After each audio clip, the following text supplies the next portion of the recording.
Are you losing sales you feel you deserve to win? Would you like a seemingly unfair advantage over your competition? Do you find that often your clients give you the answer to how they want you to serve them? In case we haven't had the pleasure of meeting, I'm Patricia Fripp, and that's what happened to me. I was speaking at a national sales meeting, and the national sales manager said, Patricia, I liked your speech. However, I loved how you delivered it. Could you teach our salespeople to speak that way? Because it takes us a year to get a 1 hour presentation in front of a hospital board, and we are losing sales. It has nothing to do with our pricing or our offering. It has to do with the fact that our competitors have better sales presentations than we do. And little did I know, as I put together a training program for her, that she would guarantee I would always be in demand no matter what the economy. Thank you for registering for our event, Inside Secrets of Superstar Sales Presentations. Whether you're watching us live, and we know many of you are, or watch the replay, we are excited that you are interested in the subject. You have a dynamic duo helping you through this process. I will deliver content that we promise will be action-packed, content-rich, and immediately applicable. Your director of client experience for FRIP virtual training and your moderator is Paul. Paul, will you tell our friends how they will engage with us, ask questions, later on send in their opening lines, and let's show them how they can participate in our first poll. Paul. Certainly. Hello, everyone. On the right-hand side of your screen, you'll see a chat window. Within that chat window, that's where you'll put your short, specific questions that you would like answered during the call. When it's requested to put in your opening line for review, that's also where you'll put it. There'll also be polling questions throughout the call. To vote on a polling question, it'll come up in the chat window area. You'll select your answer, click vote, and then click the chat tab to return to the chat. And Paul, what is our first polling question? Our first polling question is, are you losing sales that you feel you deserved? So that'll be up for approximately a minute. Click your answer and then click vote. The first inside secret is if you sound the same as everybody else, you have no advantage. When you are selling yourself, your product, your service, we have to be different from our competition. So if we look at what is the average sales presentation structured like? Good morning. My name is Tom. Let me introduce you to Dick and Harry. And we are from this company. And we have been in business for this many years. And this is our unique methodology. And this is who we serve, and we'd love to help you. If you work on the principle that if you're sounding like everyone else, even if they have a low offering and you have a high investment offering, you're not going to stand out. You're not going to be distinctive. You're not going to be memorable. So what you are about to hear is a formula that you fill in the statistics and the specifics and the examples for you that will, I guarantee, give you an edge no matter what you are selling. Paul, what's the answer to our poll? How many of our friends feel they're losing sales they deserve? 78%. Well, congratulations to the others. However, we probably all do, especially if we passionately feel we've done our research and we are the right person to be selected. Now, of course, I can't wave a magic wand. However, what you often find when everything else is equal if your credentials and your references and what you're selling is comparable and the price, there isn't that much difference. Or maybe you're adding so much more value for a slight larger investment, then it could be the presentation. And if you stay to the bitter end, and we promise we'll be respectful for your time, you'll get a special report on 8 techniques to have a winning sales structure to your presentation, which will very much model what you're going to hear. This is considering that you've already done some basic research. You've got an appointment with an individual or a leadership team who, at least, even if they can't say yes, they can make strong recommendations for the next step. So we are assuming that you are smart enough to know that you have to ask good questions. Second inside secret, if you work on the principle, no one gives a damn about you or me, they only care about themselves, you won't go wrong. I understand I speak in black and white to get your attention. When you are serving your clients well, you might even build great rapport, even if you don't get the business yet. We understand that. But if we work from the point of view, you have not registered for this web event because you think it will be good for my ego to have the hundreds of people we have signed up. No, you thought perhaps this could do some good for me. And your clients do not give you strong recommendations for their friends, or you don't get in front of a serious buyer unless they are interested in hearing what you have to say. So let's start. You are in front, you've done your research. I recommend your first opening line is congratulations. What can you say to this team or this individual that is genuine and reflects what they are proud of? It could well be your latest advertising campaign is spectacular. Oh, we notice your stock price has increased and your 3 major competitors have gone down. Obviously, you are doing something right. Or it could be as simple as walking through your office to get to this conference room. Everyone engaged me, smiled, asked if I needed help. Obviously, your core values are working. So say something genuinely nice that they would be proud of. It could be with some research, you know something that they're surprised you know. And you can often do that by talking to whoever answers the phone. And it could be as simple as, I need your help. I have an appointment with Mr. Jones. Can you tell me a little about him? Or I'm preparing for a meeting with Miss Fripp. Do you know how she likes to run her meetings? Is she short and get to the point? Just find some research. I have some very smart friends who make a point in going to the local watering hole of many of the associates with the company they're going to present to, and just to find out in an informal way, without saying who they are, how people feel about their company and their offering. So congratulations. Then I recommend you go to, in case we haven't had the pleasure of meeting. So most people will introduce themselves first, even though your name is on the agenda. You might even have a PowerPoint with your name up. Say something of interest, then they care who you are and they probably know anyway. So in case we haven't had the pleasure of meeting, in case there are multiple people in the room, I'm Patricia Fripp. And in my role as your, now remember, in your role, this is subtle. You are not doing business with them yet.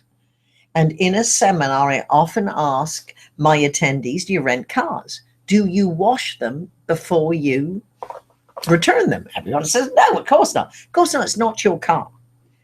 You wash your own car. So just by saying in my role as your, it's almost as if I belong to you, and we do not abuse what belongs to us. Now, that doesn't mean they're not going to ask you strong, tough questions.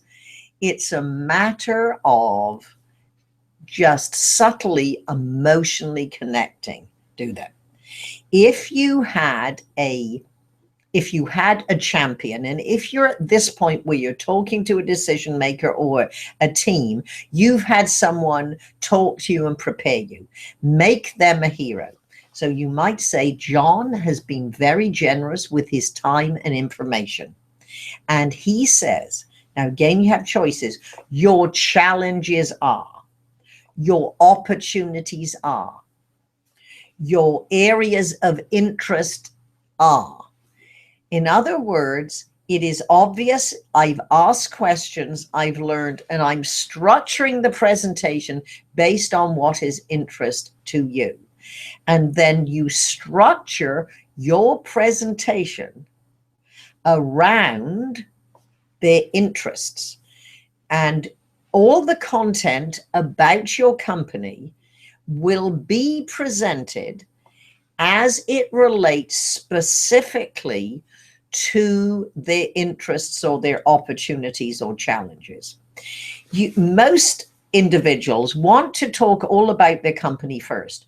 You can do this very subtly by, based on our 15 years experience in this space and dealing with clients of your complexity and size, we usually find, and for example, and then that is when you're going to give a good story or example. Now, as I'm speaking, Paul, I don't know if there are any questions yet. Feel free to send in your questions. And in a couple of moments, I'll ask Paul to read them to me. So the structure. So one, look at what we've done. We structured the presentation around their needs. We have started in a different way than most individuals by talking about them. You're introducing yourself in your role as you belong to them. You're making heroes of the person or people who prepared you. And you have started on a good structure, a good opening, which are two important ways to connect to your audience, a good opening and a good logical conversational speech structure. The third area I want you to be aware of, and this certainly ties in the fact they're more interested in themselves than you, and that is you emotionally connect to your audience with one, eye contact. You're not going to stare at people. Give equal piece of the pie eye contact around a boardroom table when there's a team or a committee. You might know there is one decision maker, the economic buyer, and your feeling is to give your attention to that person. However, if they're at the table, even if they can't say yes, they are influencers, so share your eye contact. Second way you emotionally connect is with you-focused language. I recommend you listen to your side of telephone conversations. Perhaps have a mock sales presentation in front of your team and record it and listen. We want to add more you-focused language. You won't say, I'm going to talk about. You'll say, you will hear, you will discover. In fact, I recommend we always make a list of you-focused phrases. In your experience, how often have you had? When this has happened before, how do you? And this is a way to stand out because it's subtle. They might not be aware. If you are the third vendor, they know because of this you-focused language, even if they're not analyzing it as closely as we are, this company must want our business. They seem more focused on us then their company. So at that point, Paul, before I introduce the third way you emotionally connect, do we have any specific questions? Yes, we have from Bill. As you begin, what is the best way to introduce your own business partners also attending? Your own business partners, if they are with you. Well, after the opening, then when you're introducing yourself, in case we haven't had the pleasure of meeting, I am and in my role as, and with me are, now you introduce the partners, and you are in a position to build their credentials. And I am sure, especially with more complex sales, you have different individuals who are going to present different parts of the presentation. And what usually happens is you say, well, Fred is going to demonstrate the technology and he'll tell you his background. No, Fred is going to be modest. It's you who's going to say, he is the lead engineer in this project. He has 32 years in technology. He's a frequent presenter at. Build credentials. So first off, you'll introduce them. Then when it is their turn to speak, say something that would impress them. Our goal is that when you have finished your presentation and you leave, that the executive team or the committee turns to each other and say, wow, I hope our professionals represent us that well as they did their company. That's the goal. So hope that was helpful. And any more questions, Paul? That's all for now. Okay, and feel free to send them in. Thank you very much, Bill. The third way you emotionally connect is with stories and examples. Think of it this way. We use words to communicate. We want our audience to remember what we said. We want to speak to be remembered and repeated. And the more visual our presentation, the more they can see it, the more they will remember it. And this is a key idea. So a logical structure based on them with stories and examples will help them see it. And stories in a sales presentation are one of two categories that are important to develop. One, when you are using third-person endorsement stories. When you do these masterfully, it is as if you are taking your satisfied clients with you on a sales call.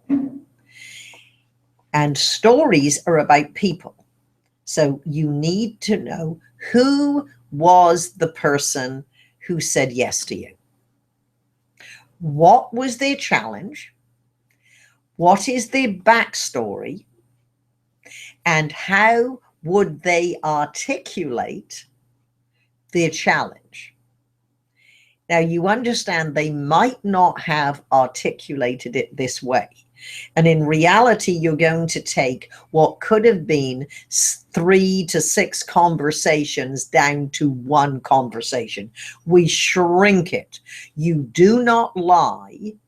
However, you have to be more clear, concise, and perhaps a little more dramatic to make the impact. If you are in an industry where you can't mention your clients, you can mention, for example, Joe, even if his name was Fred, was a senior sales manager for a $2 billion manufacturing company in Cleveland. Well, it could have been Mary and it could have been in California. The position and the size is what's important, and the challenge. When I first met with Joe, he said, help. Now, he probably didn't say help, but if he had said help, what would he have said? So, for example, I had a friend who actually did call with a help. Patricia, as help. As you know, I'm a great salesperson one-on-one. However, I have to deliver a presentation for a convention committee who is considering coming to San Francisco next year, and they're going to be staying at the Fairmont Hotel. And if they come to San Francisco, they're going to stay at the Fairmont. However, they're seriously considering San Diego. As you know, I'm really nervous. What do I do? So how would your client say, help, articulate it? So this is the situation. You need a character, a flesh and blood character they can relate to. And in your back pocket, which means they are prepared, ready for when you need them, you need a case history, a story about every type of client that you can serve. Now, if you're a new salesperson, or perhaps you're new in this area of your company, it's not necessary that you actually sold this client yourself. It's helpful, but it isn't mandatory. These are company success stories. And if there is one skill that will give you an edge over emotionally connecting, it's your storytelling ability. And follow this story formula: situation, solution, success. So the situation is, help, this is my problem. And you do that in the client's words. And how you might do this to get in the habit and be very clear so the audience, the listener, knows who's speaking is put your name in it. So you say, help, Patricia, as you know. Then the solution is in your words. What we did for John's company is very much what we do for all our clients, and we would certainly adapt for you.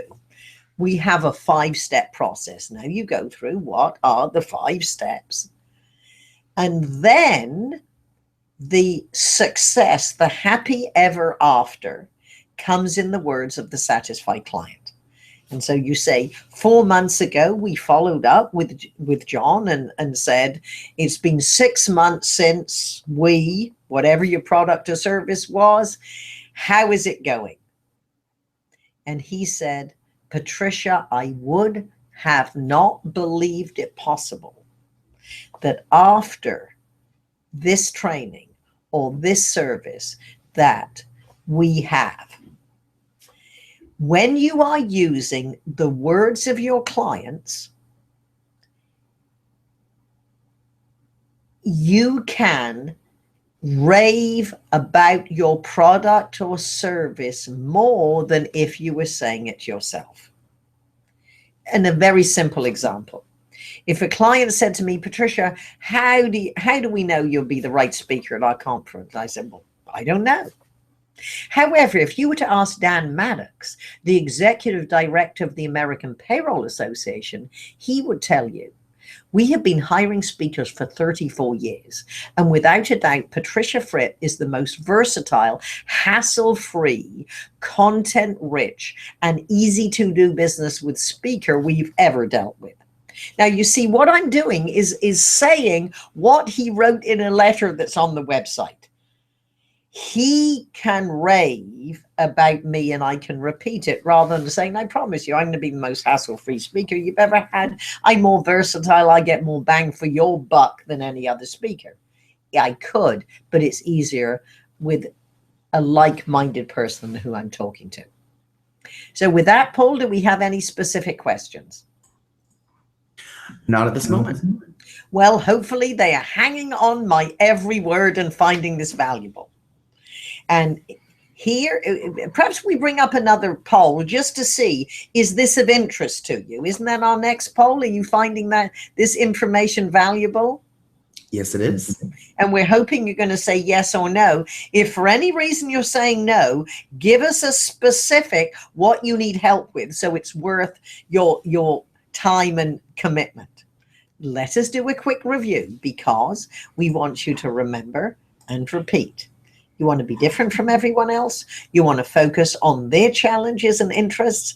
You congratulate you. You have You have a logical structure based on their needs or interests.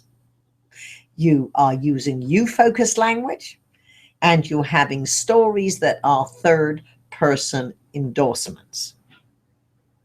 The other type of story is the project into the future. And this would be when you've gone through most of your presentation, you've asked for questions, you've answered them, and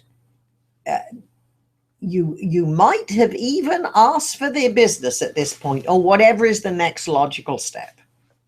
And the project into the future story is going to start with imagine. Imagine it is September the 2nd, 2016.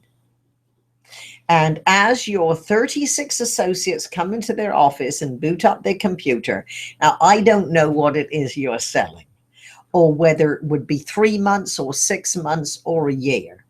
You are painting a picture that you have incorporated your product or service.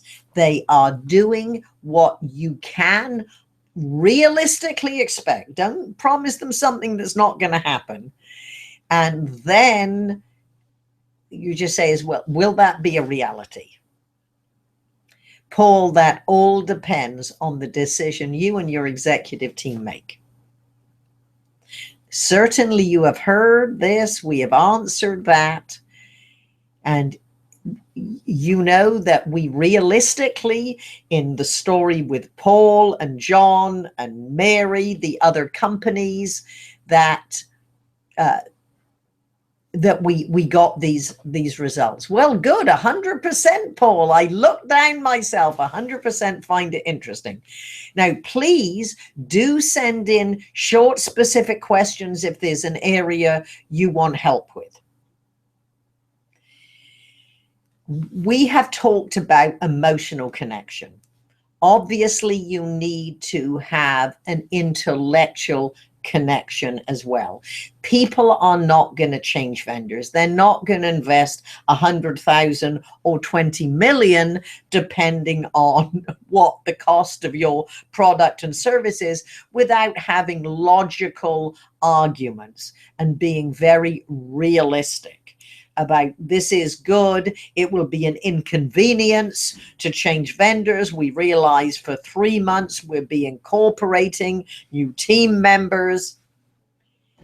And look at it this way. And Alan Weiss, one of my partners in a seminar we used to deliver called The Odd Couple, brilliant consultant, says, logic makes you think. Emotion makes you act. We need a combination of logical connection and emotional connection. And to give you a very simple example of this, let's go back to my friend at the Fairmont Hotel who said help.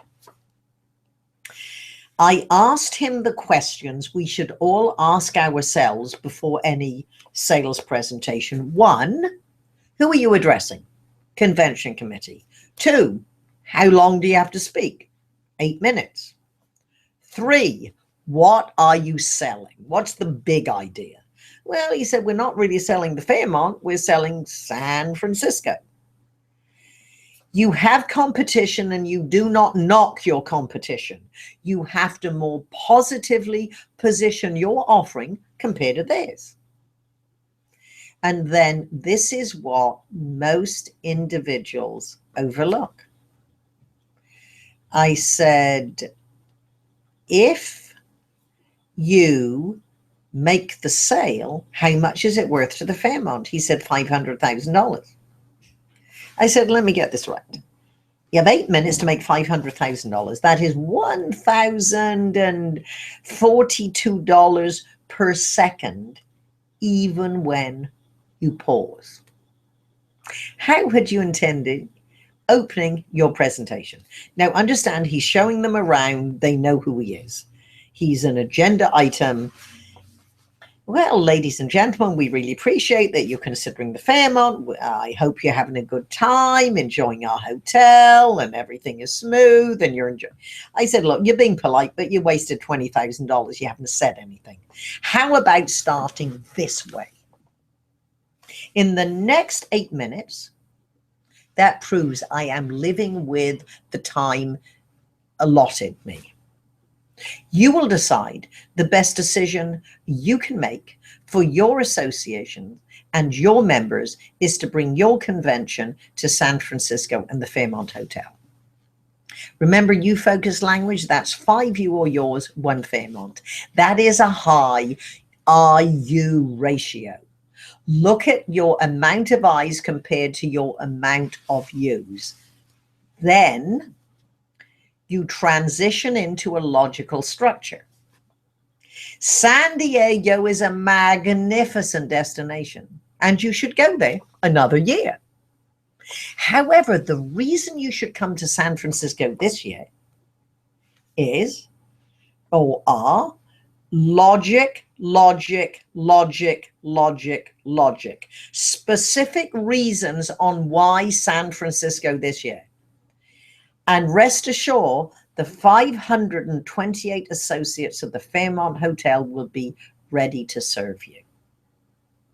And imagine years from now, when your association of members are sitting around a convention lobby, reminiscing about the best conventions they attended.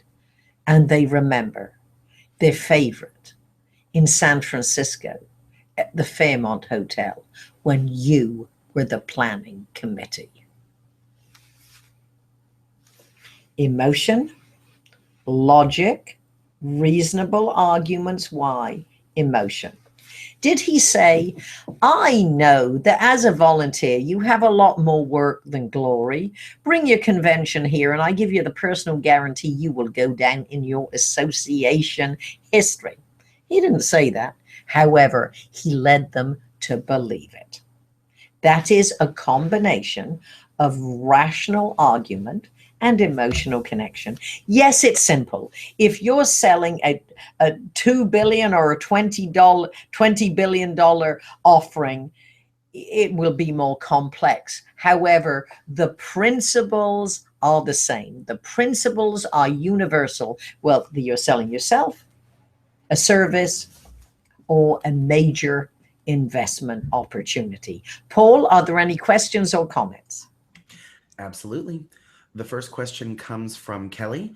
Do you have a simple strategy to increase your fees with existing clients? Yes. You find a way that it is in their best interest to stay with you. And I remember Brian Palmer, who is the president of the National Speakers Bureau, said, Fripp, every time a speaker tells me they put up their fee, I ask them, and what are you now doing differently than before you put your fee up? So one, we have to have the self-confidence that we are worth it, and it is in our client's best interest to stay with us and do more. And 3, what is different? And perhaps you need to have options of yeses. Now, this is options of yeses is a phrase from Alan Weiss. And they might be asking for one offering. You can have a lower price than what they're actually asking for, than what you want them to invest in. And then a third option that has all the bells and whistles that you sure are they're not going to take it at all. But believe me, you could do it if they said yes. But it makes the offering that you want, the way you can deal with them, it's more than they expected perhaps to invest. So and have a conversation. If this is an existing client, what you need to have is an economic conversation. So John, we've been working together for 3 years and you've been very happy with the results. Now, how they would judge the success. Have you made more sales? Is your retention better? Uh, Whatever it is there a way you can judge what that's worth? Well, at this point, as you know, we've been in business, we've been serving you for 3 years. It is logical time that it's time to put up our, the investment for our clients in our services. And it's amazing. You will find some of your clients will say, well, to be honest, I expected this conversation last year. So hope that's helpful. Is there another, Paul? Yes, there's a few. We're from Akash. What's the best sales presentation you've ever seen? An example from the corporate world that you would recommend? Well, the best sales presentations are with my clients when they've taken my advice. That they follow the formula. And remember, we're going to give you a handout that will be helpful. Here is one technique that is universal, and these are based on advice I give to my clients and I would give to you, especially those of you where there is a team presenting, and perhaps the sales professional is going to talk about how you can serve the client, and you've brought in your technical support, somebody who runs the demo and doesn't normally speak. And this I delivered to one client. And honestly, over the years, I've had dozens of emails from all over. Oh, I used the line and they loved it. So just before, imagine Paul is going to demo whatever it's your software, and he sits down, and before he turns to his computer, he looks at the audience and says, sit back and be amazed, and then turns around and just handles the demo. If we are not excited about our product or service, how would we expect our clients to be? And then the last, we talked about the opening of your presentation. Let's discuss the conclusion of your presentation. So after you've asked, what are the next logical steps? You might say, at this point, our next logical step would be to have a demo, or to do an evaluation, or to talk to whoever you talk to next. Then you're going to wrap up, and you never thank people for their time. You thank them for the opportunity to present. Now, that would have happened in the beginning, and you would say again, thank you for the opportunity to demonstrate how FRIP virtual training could well have an important role in developing your sales team. And then you might, it could be almost you stand up. If you're already standing, they're walking to you, or before you leave, ready for the next person to walk in, turn around and your last words linger. You never introduce a new idea, one of the key ideas from your presentation. And consider this like the PS of a sales letter. And good copywriters will tell you they write the PS first. So with one client, it was, remember, 157 profitable quarters. With another, it was, remember, 99% of the Fortune 100 do business with us. For me, I could say, remember, you always have the president's phone number, and she will be delivering the training. So whatever is a key idea from your presentation. So hope that's helpful. Paul, any questions? Yes, from Steve. He says that he can present stories, and that's great, but how does he know which story to use? The story should most match the client you're talking to.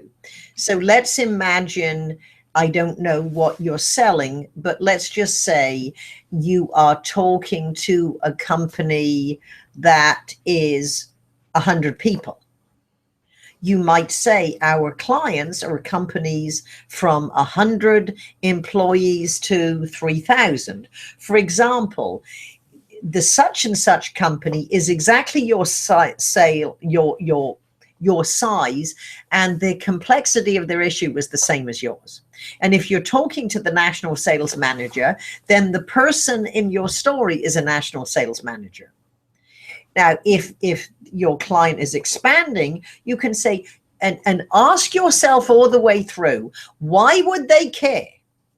Why would they care that you had 157 profitable quarters? Why would they care that you serve clients small and large? It is because you have the security of knowing as you expand, we can still help you.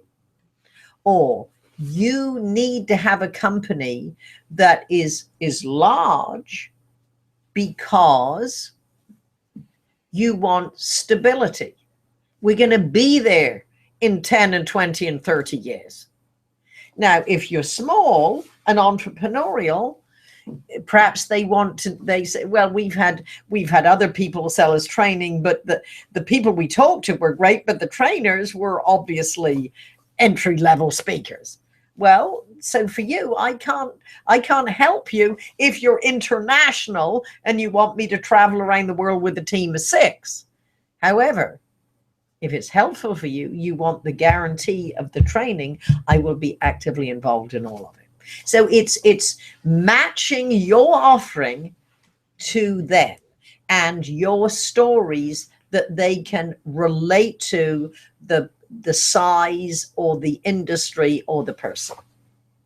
Hope that's helpful. And Paul, any more?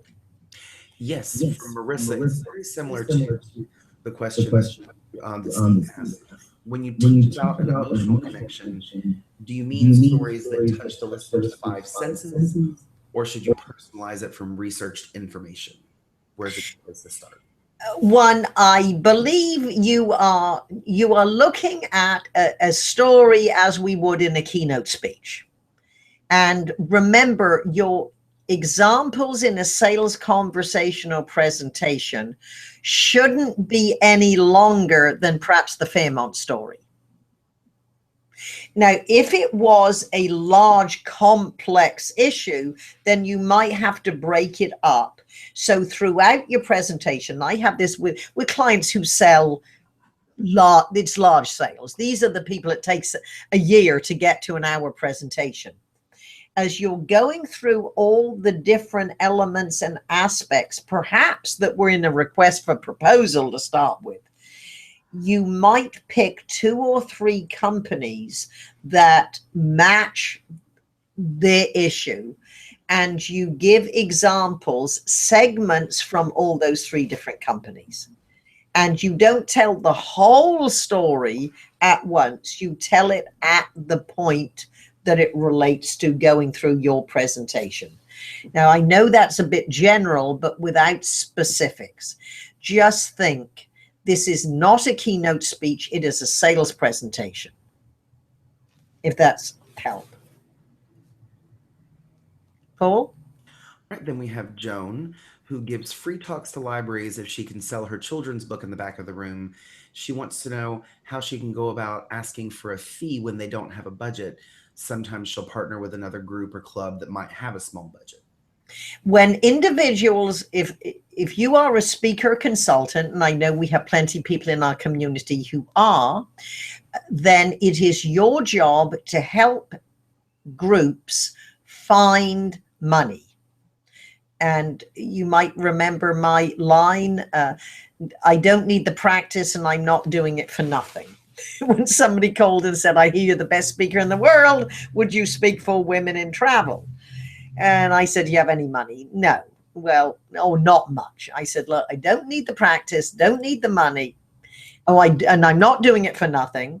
However, I will take soft dollars, and they make me the best deal. And they offered me a free first-class round-trip ticket to England. That at the time, that was more than my fee. So what you might do is, one, give them ways to pay you. I have been paid to speak to Rotary clubs because I've been sponsored by one of their members because it was a special meeting. And what else? There's another question. What else can you do for me? Can you write me a letter and mail it to other associations? There's always something. And be prepared to walk away. All right, then for Christina, how do I persuade event organizers to invite me to? How do I persuade event organizers to Invite me to speak? Well, first you got to get their attention. And I certainly have built my business with making the phone ring or the email full. And what you could do is you could have a conversation. You have to have a conversation, but there has to be a reason. Perhaps you want to call and say, I've read your publication. Would you like an article? Because certainly I know there are companies like PRPR who place articles in trade magazines, so it gives you the entree to have a conversation about speaking. The absolute best way is to get somebody to recommend you to their friends and be visible. All I can say is your marketing has to be ongoing, consistent, and relentless. You revisit, you rescript, you redirect, you re-strategize, and you're always in a better position if they contact you rather than you reaching out, unless it is a response to a referral. So, Paul, at this point, I believe we have another poll, don't we? Yes. And what does the poll say? Would you like a conversation about how Patricia can help your company? And certainly, if you are part of my speaking consulting community, you know, we're very happy to serve you. If you have a company, you'd like a conversation, put yes or no. And what you would do is you would send me an email to pfripp@fripp.com and say, want a conversation webinar. Now, as you said, this information is valuable to you, and we're thrilled that you are so actively involved in asking questions. What we would like to do is show you a way that you can have access to more information, because it is horrifying to know that even if you loved every part you heard, you took copious notes, you get the outline that Paul's going to send you at the end, you will be lucky if you remember 80% of what you loved and heard in 2 weeks.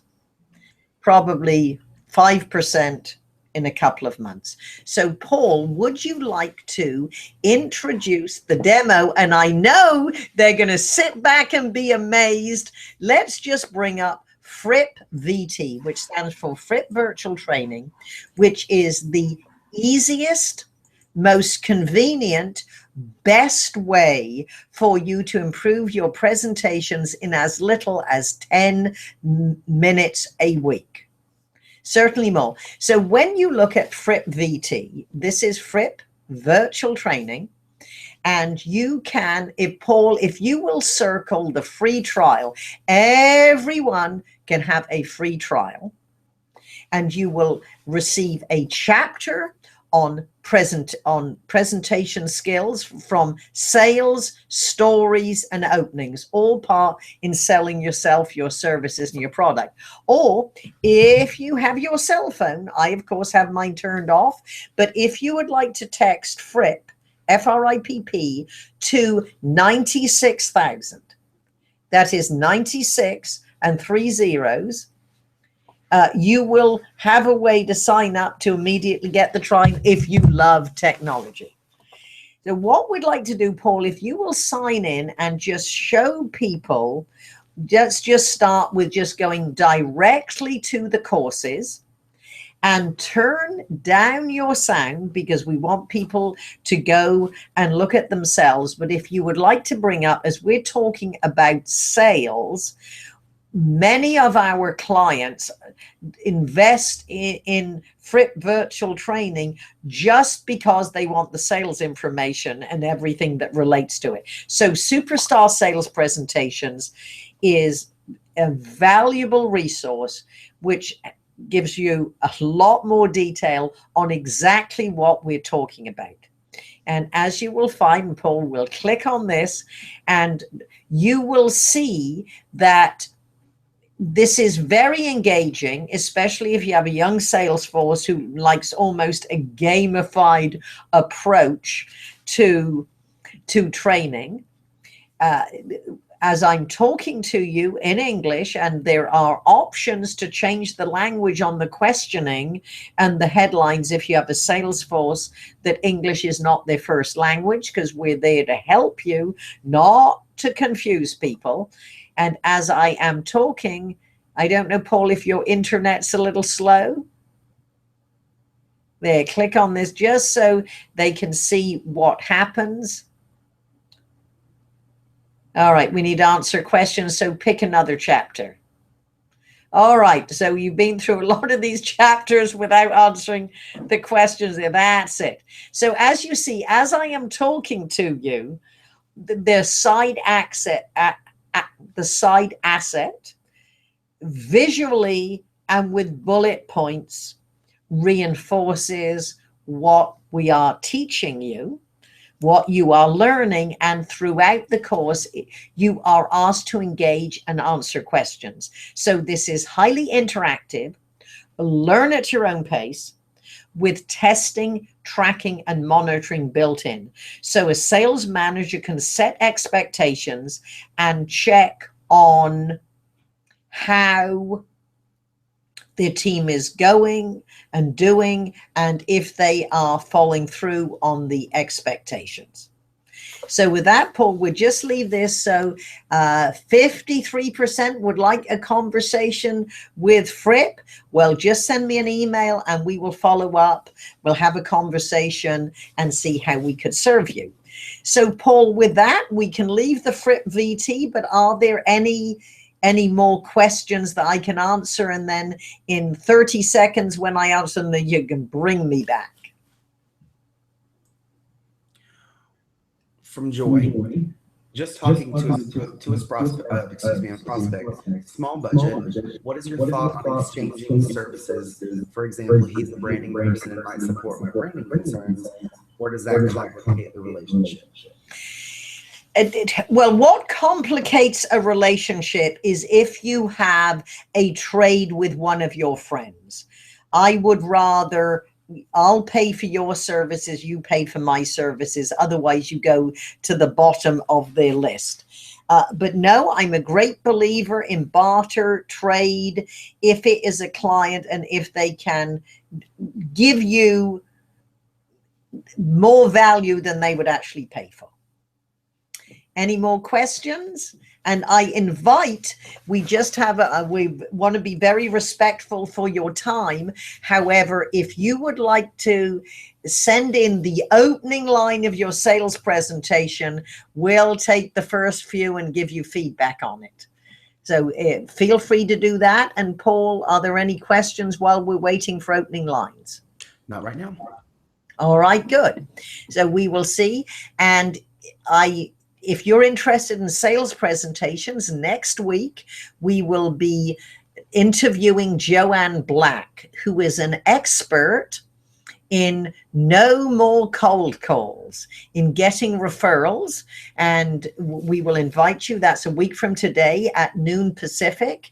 And if you're not interested, ignore the email. Remember, even if you can't attend live, by registering, you get the replay link. So Paul, do we have any opening lines? Not quite yet. All right, well,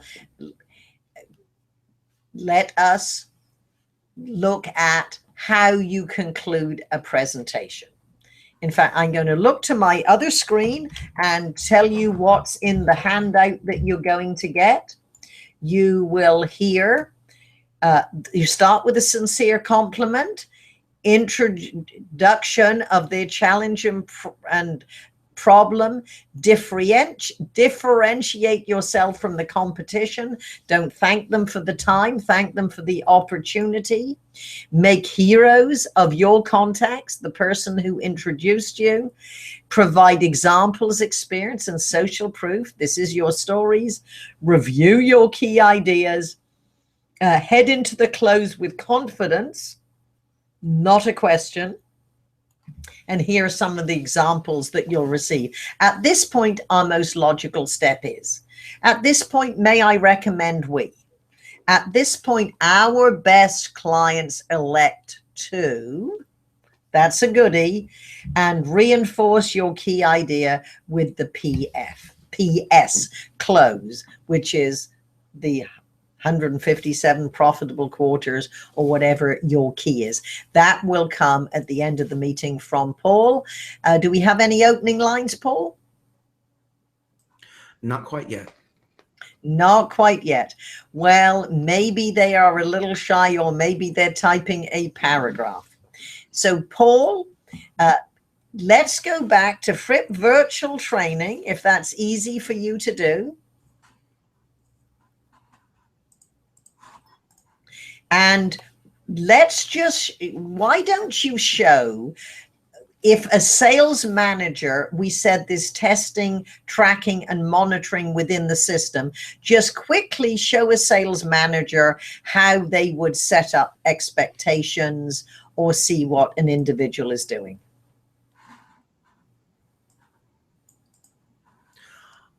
Excuse me, from the main menu, you would go into the watchdogs. That is how you set expectations for your team. And it actually will send you an email on the frequency that you decide if your team is meeting that expectation, whether it's a chapter a day, a chapter a week, 4 chapters per month. And then you'll get a report daily, weekly, or monthly at the time you choose.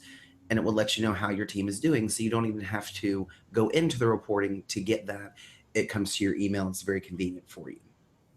And in case you're wondering, interactive virtual training is a standalone option. Some of our clients we have a web kickoff that is customized to their company and introduce their sales professionals or their team members how to use VT. And we're very happy to be part of virtual sales meetings to keep people engaged. Paul holds everybody's hand to make sure that he's always available to help you make this a success. Or it can be incorporated, because all learning, and Paul, you can just come back to us, and we remember you can text or you can go to FRIP VT and sign up for a free trial. And you can send me an email if you want a demo or a conversation with me, pfripp@fripp.com. So this is a standalone option or incorporated with in-person training and coaching, because all learning needs repetition and reinforcement. Paul, do we have any opening lines? We do not. They appear to be very shy today. Okay, they are not always, but perhaps they're terrified. So with that, thank you for the opportunity to introduce you the FRIP sales presentation ideas, and certainly to introduce you to a cost-effective way that, as a standalone option or in combination with in-person training, that we can help increase the sales for your company easily, conveniently, quickly, and cost effectively. Thank you, Paul, for, as always, making sure we stay on track and engage. Thank you very much for your participation. You will receive the replay link, and we'll send you an invitation to next week's web event with Joanne Black. No more cold calls. This is Patricia Fripp saying Remember FRIP, frequently reinforce ideas that are productive and profitable. And FRIP virtual training is designed to do that. Thank you.